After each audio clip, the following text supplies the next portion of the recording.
है आप सभी ने, क्योंकि ये पूरा जो ट्रेनिंग कैंप है उसका ये अंतिम सत्र है, आखिरी सेशन है। तो हमारे बीच में प्रभु जी आ चुके हैं। अभी हमने बहुत विस्तार पूर्वक प्रभु जी ने जिस प्रकार से हमें बताया संबंधों के बारे में, उसके बाद कॉन्फ्लिक्ट रेजोल्यूशन के बारे में, उसी को ही आगे कंटिन्यू करेंगे। तो एक बार हम दोबारा से अंतिम सत्र में प्रभु जी का स्वागत करेंगे बाय लाउडली चैंटिंग हरे कृष्णा कृष्णा कृष्णा हरे हरे, हरे राम राम राम हरे हरे। और एक बार मैं फिर बोल रहा हूँ कि कुछ भक्तों के मोबाइल बीच में बजे थे, तो अपने मोबाइल को बिल्कुल साइलेंट पे रख लीजिए और कोई भी डिस्टरबेंस ना हो, इसका विशेष रूप से ध्यान दीजिए। हरे कृष्णा।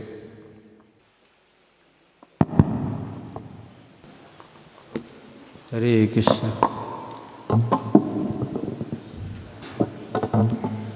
ओम अज्ञानतिमिरान्धस्य ज्ञानाञ्जनशलाकया चक्षुरुन्मीलितं येन तस्मै श्रीगुरवे नमः। नमः ॐ विष्णुपादाय कृष्णप्रेष्ठाय भूतले श्रीमते भक्तिवेदान्तस्वामिनिति नामिने। नमस्ते सरस्वते देवे गौरवाणी प्रचारिणे निर्विशेषशून्यवादी पाश्चात्यदेशतारिणे। जय श्री कृष्ण चैतन्य प्रभु नित्यानंद श्री अद्वैत गदाधर श्रीवासादि गौर भक्तवृंद। हरे कृष्णा कृष्ण कृष्ण हरे हरे, हरे राम राम राम हरे हरे। हरे कृष्ण। एनीवे, तो कौन पढ़ना चाहेंगे? Anyone like to read? वहाँ नहीं आ रहा है क्या screen?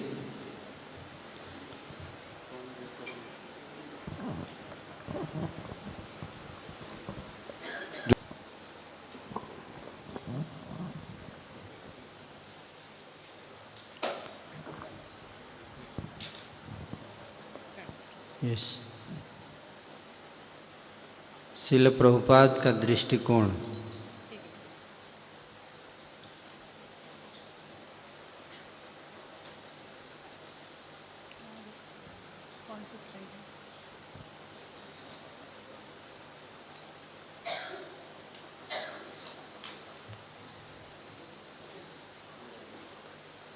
Anyone would like to read? Srila Prabhupada का दृष्टिकोण। तुम्हारे बीच सहयोग प्रेम का सच्चा चिन्ह है और यह कृष्ण को प्रसन्न करेगा। श्रील प्रभुपाद। हाँ। सहयोग को प्रेम का सच्चा चिन्ह बताया गया है। श्रील प्रभुपाद ने हमेशा भक्तों के बीच सहयोग पर जोर दिया है, जिसे उन्होंने प्रेम का सच्चा प्रमाण बताया है। मेरा मिशन आंतरिक संघर्ष से ही बिगड़ सकता है। उन्होंने चेतावनी दी थी कि इस्कॉन के मिशन को सबसे बड़ा खतरा बाहरी नहीं बल्कि आंतरिक संघर्षों से है।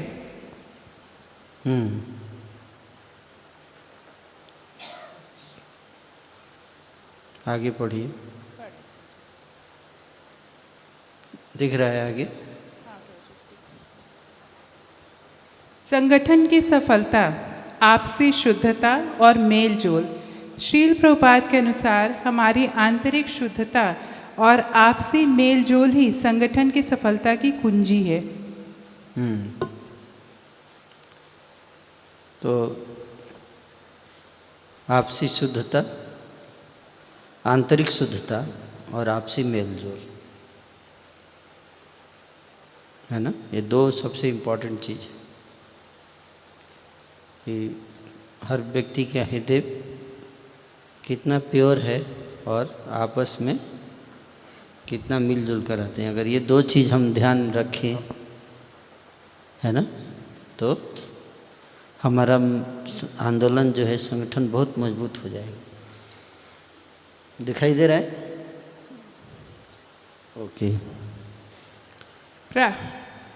इज दैट समझ में आ रहा है ना आप लोगों को? हमारी संगठन को खतरा बाहर से नहीं, अंदर से। इस्कॉन में इतनी शक्ति है कि पूरे संसार को जीत सकता है अगर हम लोग आपस में प्रेम करें तो, आपस में लड़ाई ना करें। आगे बढ़िए। प्रारंभिक वर्षों में श्रील प्रभुपाद द्वारा इस्कॉन में संघर्ष समाधान ऐतिहासिक परिप्रेक्ष्य। इस्कॉन में संघर्ष समाधान, हाँ, ऐतिहासिक परिप्रेक्ष्य। प्रारंभिक वर्षों में श्रील प्रभुपाद द्वारा हस्तक्षेप। इस्कॉन के शुरुआती दिनों में श्रील प्रभुपाद स्वयं भक्तों के बीच के विवादों को सुलझाते थे। उनका दृष्टिकोण हमेशा संतुलित और न्यायपूर्ण होता था।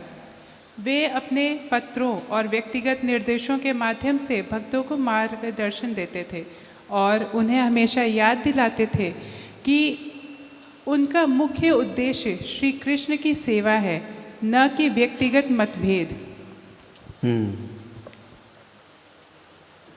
तो श्रील प्रभुपाद जो हैं वो भक्तों को में जब झगड़े होते थे, बहुत झगड़े होते थे आपस में शुरू के दिनों में, है ना? जब संस्था शुरू हुई थी, क्या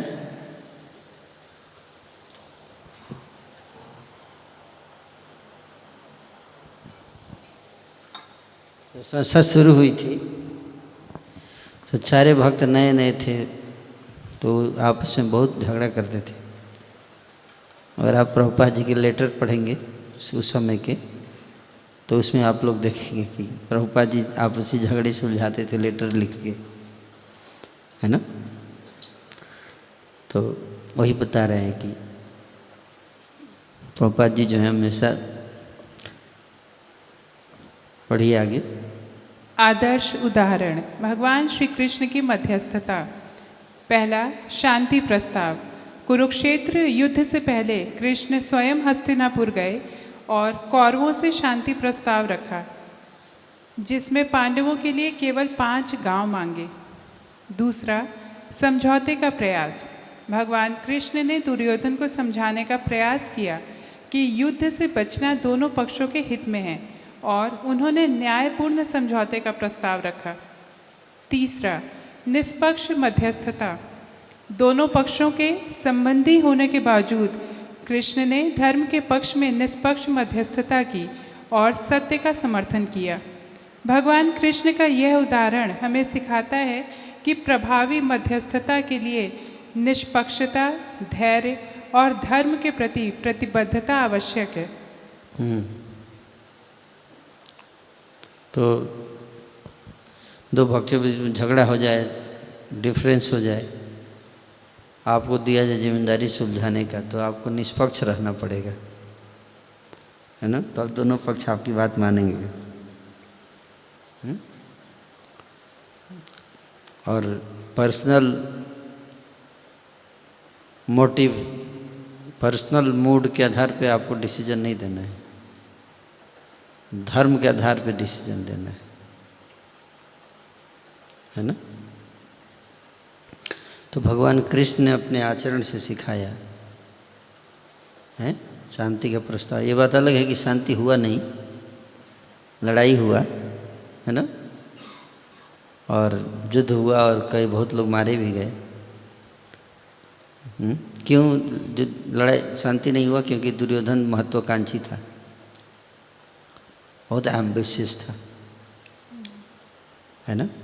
वो नहीं चाहता था कि पांडवों को कुछ भी मिले। विन विन सॉल्यूशन नहीं था कि मैं जीतूं वो हारे, इस मोड में। पढ़िए आगे।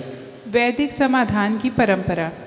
प्राचीन विवाद निवारण व्यवस्था। पंच निर्णय, गांव के बुजुर्गों द्वारा विवादों का निपटारा। दूसरा, सभा, बड़े विवादों के लिए विद्वानों और शासकों की परिषद। तीसरा, आचार्य परामर्श, धार्मिक या नैतिक प्रश्नों पर विद्वान आचार्यों से मार्गदर्शन। परिस्थिति अनुसार उपयुक्त उपाय अपनाना। वैदिक संस्कृति में विभिन्न प्रकार के विवादों के लिए अलग अलग समाधान विधियों का प्रावधान था। जिससे न्याय सुनिश्चित होता था। हम लोग कैसे वैदिक संस्कृति में न्याय की पद्धति थी, कैसे झगड़े सुलझाए जाते थे, वो बता रहे हैं यहाँ पर। आजकल तो न्यायालय में चले जाइए तो फिर कितने साल लगेंगे आपको, कोई ये नहीं है ना। तो पहले न्याय इतना नहीं था, इतना टाइम टेकिंग नहीं होता था, बहुत जल्द न्याय देते थे लोग, है ना। संघर्ष की जड़ में क्या है ना, पढ़िए। संघर्ष की जड़ में क्या है? पहला, स्वयं की अपेक्षाएं व असुरक्षा। दूसरा, सही संवाद का अभाव। तीसरा, शास्त्र ज्ञान की कमी।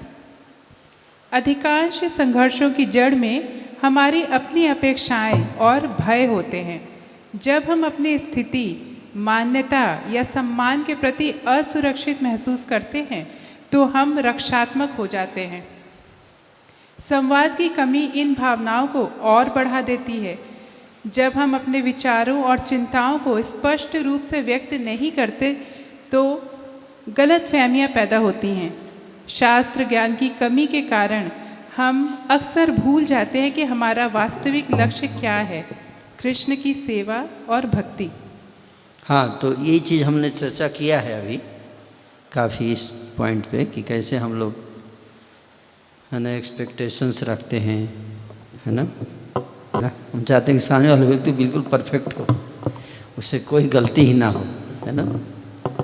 ऐसा लोग सोचते हैं ना, उससे परफेक्ट व्यवहार, बिल्कुल कोई गुस्सा ना करे, बिल्कुल परफेक्ट हो, कोई है ना आक्षेप ना करे, कटाक्ष ना करे, है ना। जब भी बोले तो उसके मुंह से फूल झड़े, ऐसी आशाएं रहती है ना। ये बात सही है, होना भी चाहिए, आइडियल तो यही है। लेकिन रियलिटी क्या है? एक होता है आइडियल और एक होता है रियलिटी, है। समझ में आ रहा है? तो आइडियल और रियलिटी में क्या अंतर है? आइडियल हम लोग बहुत सारी चीज़ें सोचते हैं, ऐसा होना चाहिए, वैसा होना चाहिए, लेकिन हमें ये भी सोचना चाहिए कि ऐसा मिलना मुश्किल है ना। तो इसलिए हमें कुछ कमियां भी हों तो उसको हमें क्या करना चाहिए? एक्सेप्ट करने के लिए तैयार रहना पड़ेगा। परफेक्ट वर्ल्ड नहीं है ना, परफेक्ट नहीं होगा इसमें कुछ भी। इसलिए अपेक्षा। दूसरा असुरक्षा, है ना। असुरक्षा होती है ना, कि मेरा पोजीशन कोई ना छीन ले, है ना। तो वो चीज़, दो चीज़ें हैं। और जब भी संवाद की कमी, जो कम्युनिकेशन बताया मैं कि आप अपने भावनाओं को व्यक्त करो, जाके बताओ, है ना। बताना बहुत ज़रूरी है, अगर नहीं तो गलतफहमी होती है।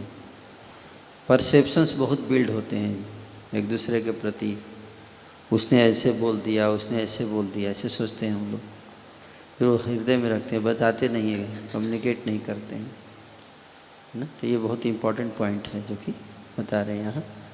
और शास्त्र ज्ञान की कमी के कारण हम अक्सर भूल जाते हैं कि हमारा लक्ष्य क्या है ना। लक्ष्य क्या है? भगवान श्री कृष्ण भगवान कृष्ण की सेवा और उनसे प्रेम, हमारा मिशन है ना। और मिशन क्या है? पूरी पृथ्वी में प्रचार करना, लोगों को भक्त बनाना, और सब खुद भी भगवत धाम जाना और दूसरों को भी लेके जाना। तो कहीं ना कहीं हम उस लक्ष्य से डिविएट हो जाते हैं और हम किसके पीछे भागने लगते हैं? समस्या के पीछे, सांसारिक चीज़ों के पीछे, मान सम्मान के पीछे, है ना। तो उसने मेरा अपमान कर दिया, उसने मेरा सम्मान नहीं किया, है ना, उसने मुझे वैल्यू नहीं दिया, मेरा नाम अनाउंस नहीं हुआ, है ना, मेरे ऐसे नहीं हुआ, मुझे तो उसने मुझे गाली दे दिया।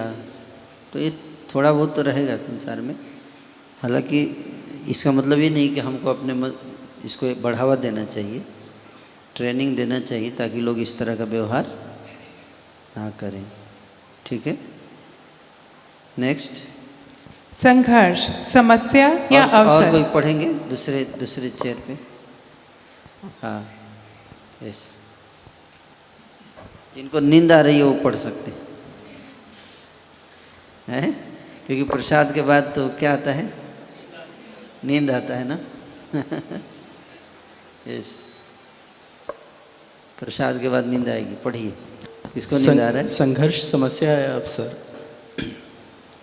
व्यक्तिगत विकास हेतु प्रेरक, धैर्य और मैं सहनशीलता इसलिए का घूम रहा हूँ कि विकास। देख सको कोई सो तो नहीं रहा है। अहंकार पर नियंत्रण सीखना, आत्म जागरूकता में वृद्धि, शास्त्रों में गहराई से समझने का अवसर, संबंधों को मजबूत करने का माध्यम, आपसी समझ बढ़ाना, गहरे विश्वास का निर्माण, सहयोग की नई संभावनाएं खोजना। जैसे कीचड़ में कमल खिलता है, वैसे ही संघर्षों से हमारा व्यक्तिगत और सामूहिक विकास हो सकता है ना? क्या बता रहे हैं? कीचड़ में क्या खिलता है? कमल। क्या समझे इससे, कौन बताएंगे? हैं? यस, माता जी को दीजिए माइक।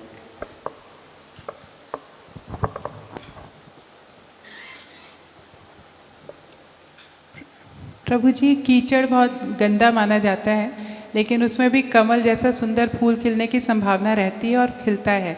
उसी तरह कितना भी संघर्ष हो, किसी भी विवाद या किसी व्यवहार की वजह से, किसी के क्वालिटीज़ की वजह से, करेक्टर की वजह से, लेकिन तब भी अगर उसके अंदर हम थोड़ा सा समाधान निकालने की कोशिश करें, उस पर थोड़ा सा प्रयास करें, तो उसमें भी कुछ न कुछ कमल जैसे गुण ढूंढने को मिल ही जाएंगे, अगर हम लोग उसको थोड़ा सा प्रयास करें उसके लिए तो।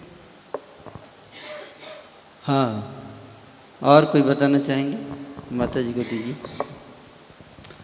देखो, समस्या है या अवसर, कॉन्फ्लिक्ट को हमें कैसे देख सकते हैं? या तो समस्या के रूप में देख सकते हैं, या अवसर भी है हमारे लिए, अपॉर्चुनिटी भी है ना? ये बहुत अच्छा एस्पेक्ट है देखने का, है सोचने का तरीका, है ना?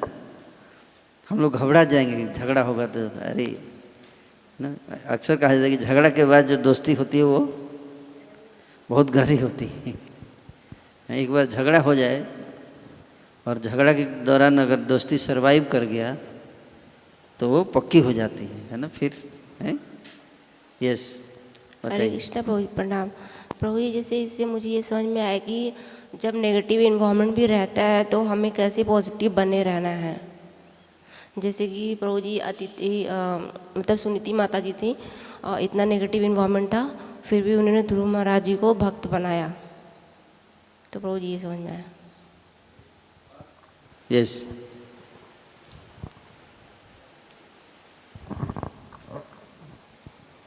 हरे कृष्ण जी। जब समस्या आती है तो प्रभु जी हमारे पास ना भगवान कृष्ण अवसर देते हैं। अवसर इसलिए ये देते हैं कि वो चेक करते हैं कि मतलब कि हम कितना उसमें काम एंड कंपोज है। जैसे आप बोले कि आप ऐसे फर्स्ट सेशन में आपने बोला था कि कितना भी एडवर्स सिचुएशन हो हमें काम एंड कंपोज छोड़ना नहीं है अपना।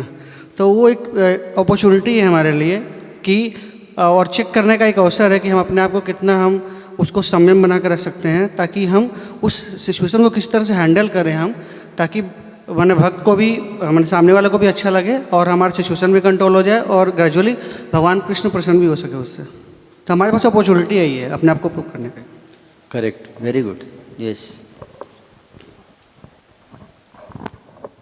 प्रभु जी, इसमें दो चीज़ इंपॉर्टेंट लग रही है, एक व्यक्तिगत और एक सामूहिक, दोनों चीज़ें दे रखी है नीचे। तो कमल कीचड़ में खिलता है वो इम्पोर्टेंट नहीं है, इम्पोर्टेंट ये है कि कीचड़ में रहते हुए भी वो कीचड़ से बाहर रहता है। तो यहाँ पर शायद शिला प्रभुपाद बताना चाह रहे हैं कि कई बार कई प्रॉब्लम होती है, तो ऐसा नहीं है कि हम उस प्रॉब्लम में जाके अपने को भी खराब कर लें, तो हम अपने आप का व्यक्तिगत भी अच्छा रख सकते हैं। और दूसरा लिखा हुआ है सामूहिक विकास, तो इसका मतलब कि कई बार हम देखते हैं कि डिवोटी कहते हैं जी बहुत गंदी कांग्रीगेशन है प्रभु जी, बहुत गंदगी है, पॉलिटिक्स है, ये है, वहाँ कुछ नहीं हो सकता है। मगर अगर हमारा आचरण अच्छा है और हम व्यक्तिगत अपने अच्छे हैं तो वहाँ पे कितना भी गंदा कीचड़ होगी तो उसको हम अच्छा कर सकते हैं। करेक्ट। तो ये दो चीज़ें ज़्यादा important. Yes yes, very important है ना। जैसे कि मैं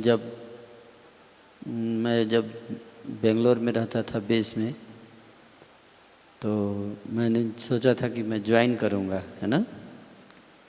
तो वहाँ पे हमारे एक गुरु भाई हैं जो गुरु महाराज के शिष्य, फर्स्ट बैच 1984 के इनिशिएटेड डिवोटी है ना। तो वो आए हमारे बेस में, तो मेरी उनसे मुलाकात हुई। तो वो मुझसे पूछे कि आपका, तो मैंने उनको बताया कि मैं ब्रह्मचारी आश्रम में ज्वाइन करने वाला हूँ, और मुझे लगा कि उनको सुनकर खुशी होगी लेकिन वो खुद ब्रह्मचारी हैं जबकि। तो उन्होंने 2 घंटे मेरा क्लास लिया, 2 घंटे बिठा के 1 to 1। एक फिर पूछे कहाँ ज्वाइन करना चाहते हैं, मैं बोला दिल्ली। बोले बिल्कुल मत ज्वाइन करना दिल्ली में। फिर उन्होंने बहुत सारी समस्याएं बताई दिल्ली मंदिर की, वहाँ ये प्रॉब्लम है, ये प्रॉब्लम है, बहुत राजनीति है, बहुत ये है। कोई वहाँ पे यूथ प्रीचिंग करता है तो उसको संन्यास लेना पड़ता है, वहाँ से भागना पड़ता है, कोई फैसिलिटी नहीं है प्रीचिंग का, बहुत सारा बताया। उसके बाद फिर कुछ समय के बाद फिर मैं जा रहा था जब ऑफिस गाड़ी से, तो अचानक गुरु महाराज का फ़ोन आया। तो गुरु महाराज मुझसे पूछे है ना कि सुंदर गोपाल आर यू कन्फ्यूज्ड, है ना। तो मैं बोला कि नहीं महाराज, कन्फ्यूज तो नहीं हूँ। बोले मेरा एक पागल शिष्य है, वो मेरे से वृंदावन में मिला था, वो मेरे को बताया कि वो बेंगलोर गया था आपके बेस में, आपसे मिला और उसने आपको कन्फ्यूज़ कर दिया है ना। तो मैं बोला नहीं, कन्फ्यूज़ तो नहीं हूँ, बट मुझे पता चल गया है कि वहाँ पे कुछ समस्याएं हैं, तो मैं उसी माइंड सेट को लेके वहाँ जाऊँगा, है ना, ताकि आई डोंट गेट अफेक्टेड, है ना। तो एक्चुअली जब मैं आया तो मैंने देखा कि जो बताया था वो काफ़ी कुछ सही था, है ना। हालांकि अभी तो दिल्ली मंदिर बहुत आगे चला गया है, लेकिन that was time, it was really very deep struggle there, और बहुत सब चैलेंज था। यूथ प्रीचिंग ये सब कुछ था नहीं, और ब्रह्मचारी ज्वाइन नहीं करते थे, जो ज्वाइन करते थे वो भी छोड़ के चले जाते थे, तो बहुत चैलेंज था वहाँ।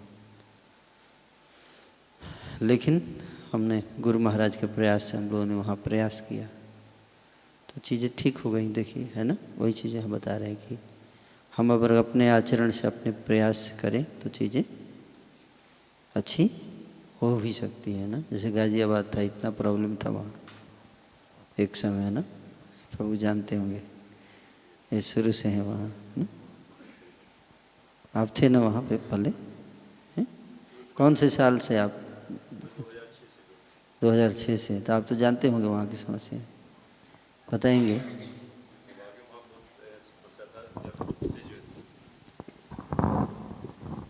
जब वहाँ मंदिर निर्माण करवाने में प्रणब प्रभु का बहुत इम्पोर्टेंट रोल था, शायद उन्होंने करवाया था। तो उसी टाइम 2006 में मैंने ज्वाइन किया था दिल्ली मंदिर। फिर गुरु महाराज का आदेश हुआ जितने भी ईस्ट दिल्ली के डिवोटी हैं सब गाजियाबाद टेम्पल जाओ। जब मैं वहाँ गया, कुछ सेवा में भी इन्वॉल्व हुआ, तो वहाँ पॉलिटिक्स बहुत ही बाकी में प्रॉब्लम भी थी और संसाधन भी नहीं थे। बहुत सारे टेम्पल प्रेसिडेंट ने ज्वाइन किया बट कोई सक्सेस नहीं हो पाए।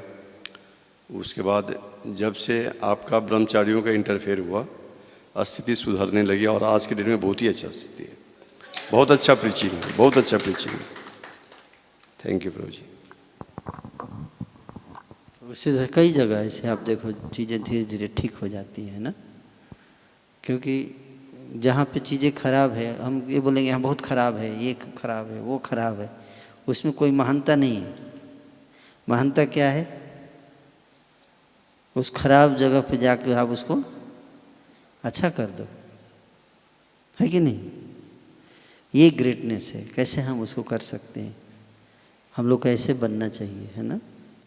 प्रभुपाद जी देखिए गए अमेरिका और उन्होंने वहाँ पे कितना अच्छा माहौल किया, भक्तों को चेंज कर दिया, हिप्पियों को हैप्पी बना दिया। तो there is no doubt, problem तो है ही संसार में, हर जगह प्रॉब्लम है ना।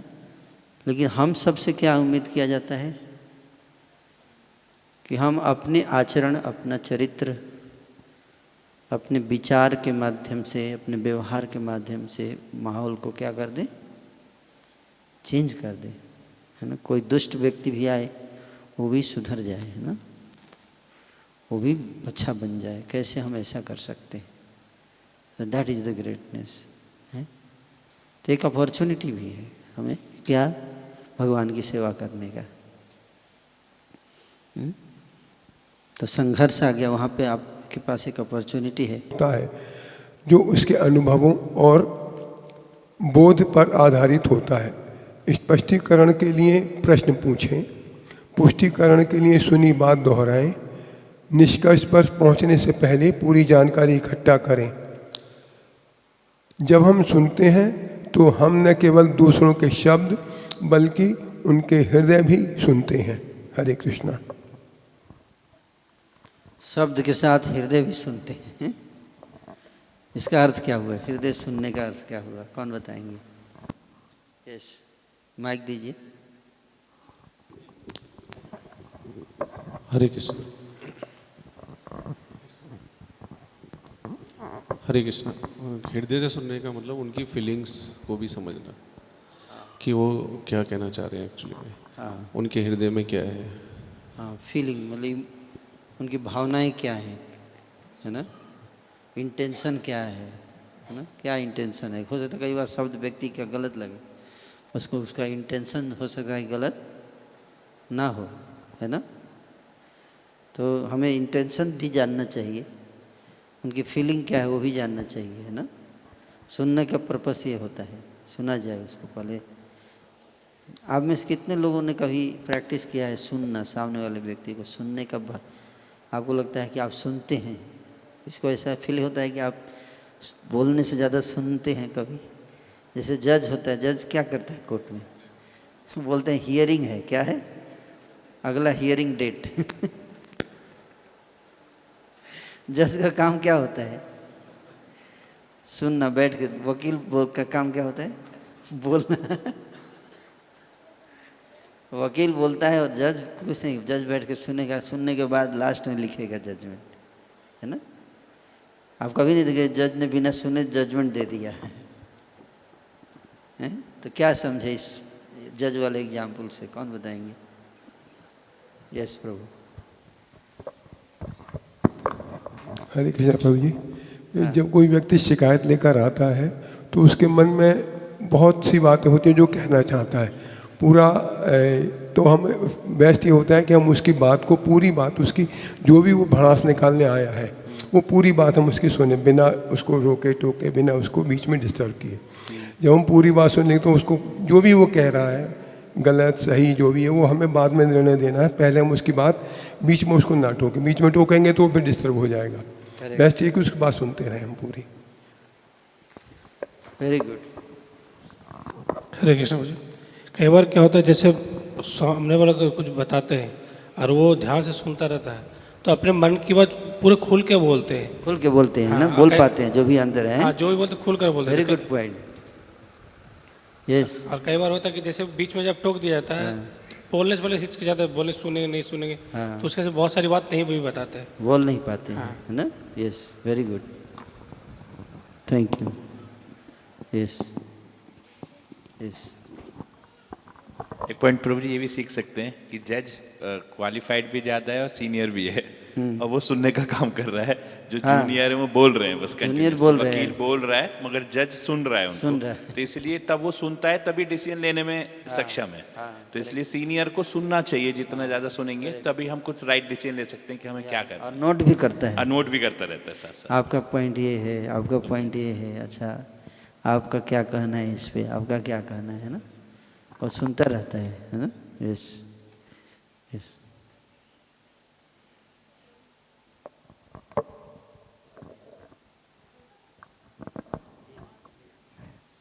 प्रभु जी, मेरा पॉइंट ये है कि इससे मैंने ये समझा कि जितना ज़्यादा हम सुनेंगे उतना ज़्यादा फिर जब जजमेंट, मतलब जब कोई हियरिंग वो सुन रहे होते हैं तो बस वकील बोल रहे होते हैं और जज सुन रहे होते हैं, तो वो जब तक सुनेंगे फिर एंड में जो जजमेंट पास करते हैं वो जज करते हैं, और उस टाइम सब लोग जज को सुनते हैं।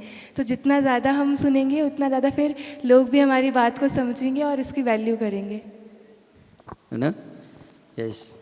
हरे कृष्ण प्रभु जी, प्रणाम। हाँ प्रभु जी, मुझे ये समझ आया कि लोग अपनी प्रॉब्लम लेकर आते हैं वो ये सोचकर कि मेरा सॉल्यूशन निकले। तो ये पूरी जब हम उनको ध्यान से सुनते हैं, जैसे जो गर्ल्स वगैरह होती है जिनको हम प्रीच करते हैं, तो हमारे पास आते हैं कि मतलब माता जी के पास जा रहे हैं अपनी प्रॉब्लम लेकर, लेकिन बीच बीच में जब हम टोकते हैं ना तो उनका माइंड डिस्टर्ब हो जाता है, वो पूरा बोल नहीं पाते। जब हम सुनते हैं ध्यान से तो पूरा अपना हार्ट रिवील कर पाती हैं, और जब वो रिवील कर पाते हैं तो उनका ऐसा लगता है कि मेरा प्रॉब्लम का सॉल्यूशन वही निकल गया, क्योंकि वो पूरी तरह से अपनी प्रॉब्लम रख देती है सामने वाले के सामने। बेशक सामने वाला पूरा उसको सॉल्यूशन ना निकाल पाए, लेकिन वो पूरा रख देती है, अपना हार्ट रिवील कर देती है, तो उनका पूरा अपने आप ही हल्का हो जाता है। और उसके बाद तो हम जितना उपाय करते ही हैं। थैंक यू जी। और जब आपके हस्बैंड बोलते हैं रोजी, तो वो तो घर की मुर्गी दाल बराबर हो जाता है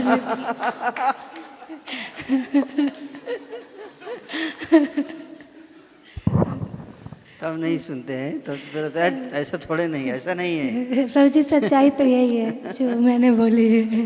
नहीं, आपने सच बोला, ये बहुत बड़ी बात है। आई एम जस्ट टेलिंग, है ना, कि गर्ल्स जब बोलती हैं तो सुनते हैं। यस प्रभु जी, प्रयास करते बट उतना नहीं हो पाता प्रभु जी। घर के मामले में प्रयास तो करती हूँ, लेकिन वही यहाँ पे उसी का डिस्कशन चल रहा है, गर्ल्स वाला नहीं, वो तो काउंसलिंग है। यहाँ कॉन्फ्लिक्ट की बात चल रही है ना जी प्रभु जी। इसलिए मैं बोला कॉन्फ्लिक्ट के समय जनरली क्या रहता है, हमारा सुना जाए बात, हमारी बात को सुना जाए, मैं सही हूँ, है ना, मेरा दृष्टिकोण, है ना, वो चीज़ यहाँ डिस्कशन चल रहा है ना।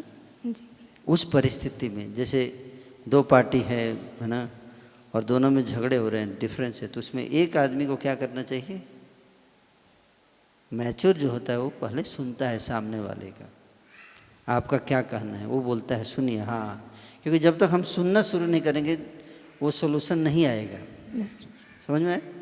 ये मेन पॉइंट है कि जहाँ पे भी हस्बैंड वाइफ में भी, घर में आप लोग अप्लाई करो इस प्रिंसिपल को, है ना। जैसे माता जी बता रही थी, बहुत मुश्किल है ना, बहुत कठिन है ना, लेकिन वहाँ पे अप्लाई करना चाहिए, सुनना चाहिए, है ना। सुनिए, फिर हस्बैंड भी वाइफ का सुने, वाइफ भी हस्बैंड का सुने, है ना।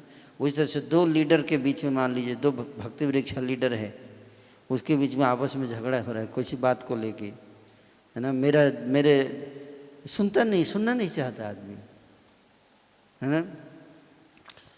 एक डिवोटी हैं और मान लीजिए मैं उनको कुछ फीडबैक देता हूँ कि आपके आपके ग्रुप में आपके नीचे के भक्त जो हैं खुश नहीं हैं आपसे,